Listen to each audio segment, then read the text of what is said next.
ஒரு சைக்கியாட்ரிஸ்ட்ங்கிற முறையில நான் சில விஷயங்களை சொல்லணும். குழந்தைகளை எப்படி வளர்க்கறதுன்னு பல பெற்றோர்களுக்கு தெரியறது இல்ல.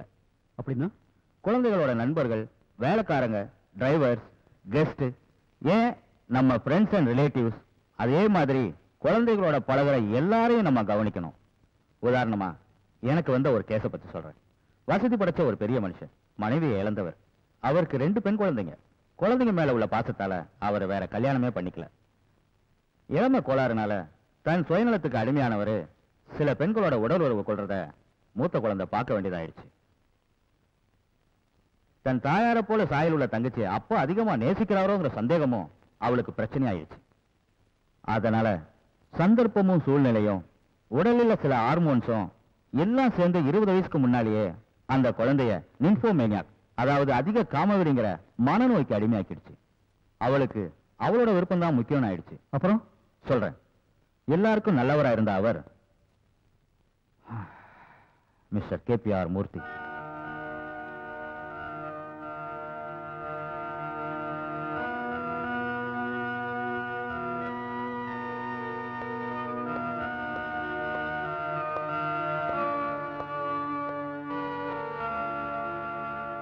நேரம் அதிகமாச்சு.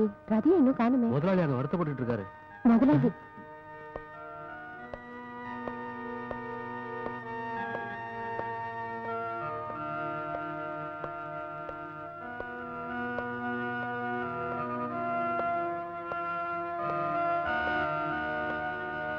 நீங்க போய் படுத்துக்கங்க.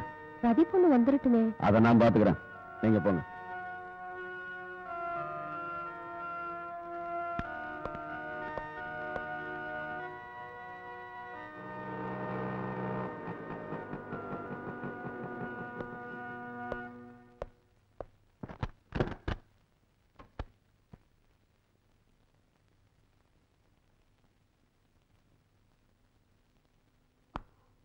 ரதி, எங்க போயிருந்த? 1-2 ஃப்ரெண்ட்ஸ் பார்க்க போயிருந்தேன். இப்ப டைம் தெரியுமா? உனக்கு என்ன வயசாச்சு தெரியுமா? இது அமெரிக்கா இல்ல. அதுக்கு இப்ப நான் என்ன செய்ய? என்ன முட்டாள் நினைச்சுக்காத. யாரும் முட்டாள் இல்லப்பா.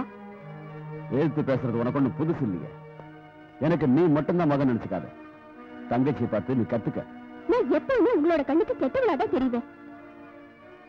நான் அப்படி சொன்னா என்ன சொன்னாலும் உங்களுக்கு பிடிச்ச சௌமியா தானே. படிப்புல கெட்டிக்காரி, கவிதை எழுதுறவ, எதுக்கு எடுத்தாலும் சௌமியா சௌமியா சௌமியா. அம்மாடி, நீங்க 2 பேரும் எனக்கு ஒரே மாதிரி தான். இல்லப்பா, நான் கெட்டவதா, நான் ஒத்துக்கிறேன். கதி,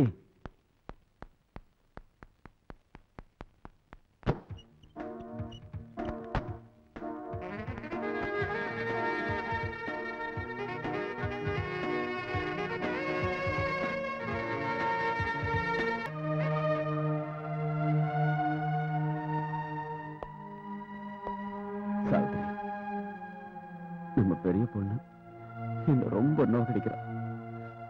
அவளுடைய போக்கு என்னால புரிஞ்சுக்க முடியல. நான் என்ன செய்யட்டும் சாவித்திரி?